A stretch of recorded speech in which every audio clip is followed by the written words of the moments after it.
16h-18h sur Europe 1, historiquement vôtre. Stéphane Bern. Chaque après-midi dans Historiquement Vôtre vient ce moment de l'émission où je tremble de tous mes membres. En effet, l'idée de perdre un quiz qui porte mon nom me contrarie au plus haut point. Comme dirait l'autre, ça va bien se passer, Stéphane. Des questions de connaissances qui portent sur l'histoire, c'est donc votre matière de prédilection. Du coup, c'est vrai que si vous perdez, c'est doublement la honte. Merci de m'avoir rassuré, Jean-Luc. Allez, jouons. Allez, je vais vous rassurer tout de suite avec une première question. On connaît l'histoire. 1er avril 1976, ce n'est pas un poisson d'avril. Steve Jobs crée Apple à Los Altos dans sa maison d'enfance. Mais aussi fou que cela puisse paraître, il existe au Nigeria une société qui s'appelle Apple. Apple, A-P-E-U-L-E, qui fait aussi de l'électronique. Et Apple n'a jamais réussi à interdire Apple. Vrai ou faux? Bon, ça serait assez juste, non? Ça me paraît... Ben, ça aurait Le du sens. peuple Peul. C'est en Afrique ou vous précisez dans quel... Au Oui, Nigeria. au Au Nigeria, oui, Il y a le il y a peuple des Peul. peuls. Mais enfin, de la supposer que... Je crois, j'ai non. entendu une histoire où on a essayé, ou c'est Google, ou c'est Apple qu'on a essayé, ils n'ont pas réussi. Je dirais oui. Instinctivement, je dirais oui. Mais Apple, ça me paraît trop beau pour être vrai, non? Vous croyez pas, Stéphane? Ah, Il y a eu une histoire autour de ça, mais c'est Apple. Oui. Pourquoi Et c'est- Apple? Ah, ça s'écrit pas pareil, hein. C'est Apple, Oui, mais c'est pas la Peul, pomme. oui, hein. mais c'est ça, pourquoi c'est pour ça que... Peut-être une autre.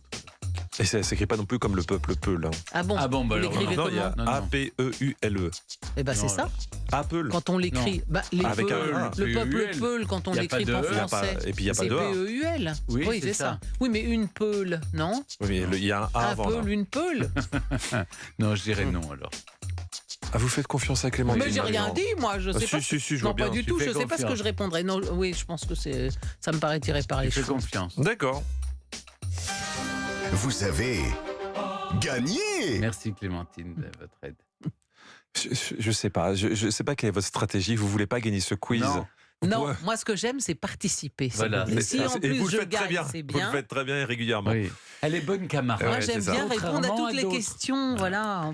Alors c'est faux pour Apple, mais c'est arrivé à Tesla. Il existe Ah une autre oui. entreprise en République tchèque qui s'appelle Tesla. Ah oui. Cette société existe depuis 1946. Il y a eu une bataille juridique entre les deux sociétés. Résultat, un partout, la balle au centre. Aujourd'hui, les deux entreprises coexistent. Ouais. Bah c'est ça, c'est quand même un peu fort. Vous vous rendez compte? Vous appelez Tesla, vous n'avez pas déposé le nom, et du coup, il y a 60 ans plus tard, 80 ans plus tard, quelqu'un qui vous dit bah, vous n'avez pas le droit de vous appeler comme ça, Ouais, les c'est gars. gonflé. On est d'accord. Une question pour vous, Clémentine. De 1979 à 2015, en République populaire de Chine, c'est la célèbre politique de l'enfant unique. En 63 avant Jésus-Christ aussi, le premier empereur romain, Auguste, prend également des mesures comparables, mais juste concernant la bourgeoisie romaine. Le but, c'était de gonfler les rangs des soldats, mais pas celles des classes dirigeantes. Vrai ou faux? Écoutez, ça me surprend parce que je crois me souvenir qu'au contraire, Auguste a eu une politique démographique très volontariste et je n'ai pas le souvenir qu'elle ait été différente selon les classes sociales. les classes sociales. Ça me paraît curieux. Donc, non. Non. On verra. Hein. Je n'ai pas ma connaissance de Non, la... mais c'était juste pour la savoir si politique j'insistais démographique ou si vous augustienne étiez n'est pas- fixé. Non, Sur n'insistez d'elle. pas. Non, Sur non. d'elle. On Je sais n'insiste qu'il a poussé la population à faire des enfants, mais Ouais. y avait-il des différences de traitement sur les catégories? Bon, non. On vérifie. Vous avez gagné! Ouais, Bravo. Clémentine. Elle est trop forte. Auguste a mis en place le ius ou ius trium liberorum, soit le droit des 3 enfants. L'homme qui était le père de 3 enfants était dispensé de munera, qui étaient les travaux publics de l'époque. C'était pour booster la natalité.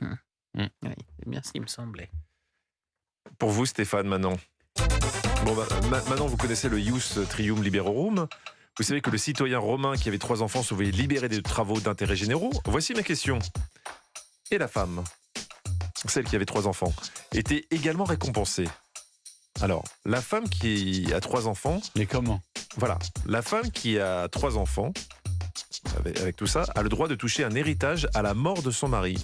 Vrai ou faux? Pourquoi normalement elle n'a pas le droit? Oui, À il y a l'époque, quelque non. chose comme ça. Oui. Ouais. Il y a une- Normalement elle n'a pas le droit. Non. Ben là elle va le toucher, oui. Elle va palper. Elle va palper de la caillasse. Elle va palper. Ah oui. Oui. Ça paraît logique. Elle a le droit de palper. Qu'est-ce qui vous paraît logique? Qu'elle palpe. D'accord. Parce qu'elle a donné des patriciens à la cité romaine et c'est vraiment... Voilà, elle le dit mieux ça- que moi. Et donc, seulement si elle avait 3 enfants, on est Ah oui, d'accord. bien sûr. Bien sûr. Non. Oui, mais c'est ça ma question. Oui, on va dire. C'est ça qui déclenche oui, ça. Oui. C'est ça qui déclenche ça. oui. Voilà. Bon, on va vérifier parce que je sens que je ne l'ai pas. Je ne l'ai pas. Stéphane, cette passion, cette question ne le passionne pas. On vérifie. Vous savez. Et ça devient une habitude. Encore gagné. Voilà. Même quand il s'en fout, il répond bien. C'est vrai, on disait qu'elle n'était plus soumise à la tutela mulerium. Oui. Voilà. La tutelle féminine, la tutelle de son mari. Moulière, c'est c'est la bien. femme, Oui. Jean-Baptiste. l'épouse. Alors attention Clémentine, je sais que vous aimez beaucoup la 5e question, mais il va falloir la mériter. Oui. Stéphane mène 2-1. Parlons conquête, mais spatiale. Avec l'arrivée des vols habités, on a inventé un système de sièges éjectables. Mais on s'est rapidement rendu compte que le pilote n'était pas assez éloigné de la zone dangereuse en cas d'explosion. On a donc inventé la tour de sauvetage. C'est un autre cylindre avec ses propres fusées et ses propres parachutes où se trouvent les pilotes. Mais le système n'a jamais été utilisé. Vrai ou faux? Je pense que c'est vrai. Qu'il pense existe ou qu'il N'a pas jamais été utilisé. Je pense que c'est vrai. Parce que et dans l'urgence, ça veut dire qu'il aurait fallu gagner une autre partie de l'habitacle séparée. Non, je pense C'est que... la tour de sauvetage, oui, exactement. Oui. Ouais. Un autre cylindre, avec ses propres fusées. Alors en même temps, l'autre jour, quand j'avais raconté l'histoire du malheureux cosmonaute soviétique là, qui n'a pas pu, l'habitacle où se trouvait caché le parachute ne s'est pas ouvert. Mais quel aurait été l'intérêt de le mettre? Non, je pense que c'est ça. Ça a été, la question, c'est ça a été prévu et jamais utilisé. C'est ça, le système n'a jamais été utilisé, vrai ou faux. Donc Oui, le vrai, système vrai, existe. C'est vrai. Un truc parallèle comme ça, non, ça n'existait pas. La question, c'est pas est-ce que ça existe? Ça existe. Ça existe, mais ça n'a jamais été utilisé. Oui, ça n'a jamais été utilisé. C'est l'affirmation. Ça n'a jamais été utilisé. Oui. Vrai Oui, ou faux? Vrai. Faux. Vous dites quoi alors? Je dis faux. Vous dites faux, on vérifie. On la retourne comme une crêpe. Vous avez gagné. Oh, bravo. Vous avez vu, il m'a fait des signes là. Comment voulez-vous que je fasse là? Je peux Donc pas. vous avouez qu'il vous a aidé. Là aujourd'hui il m'a aidé. Je pense Oui. qu'il veut qu'on fasse la Ah, question oui, finale bien qui sûr. doit lui plaire beaucoup. Pas tant que ça, mais je sais que vous l'appréciez. Non, ça a été utilisé sur Soyouz T-10-1 le 26 septembre 1986. Et l'invention est pourtant américaine. En quelques secondes, la capsule passe de 0 à 500 km/h. Ah ouais. Ça permet de s'enfuir, sinon...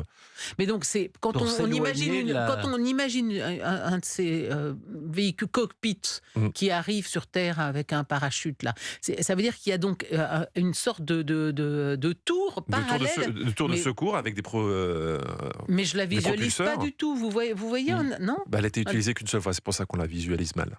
Ben voilà, ça doit être ça. La question qui va vous départager à présent.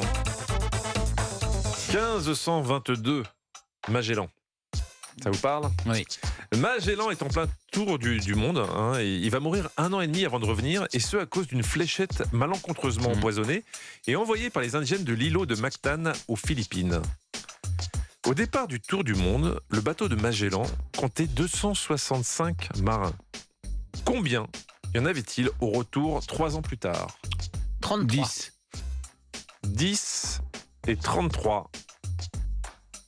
C'est Stéphane qui gagne. Il en restait 18.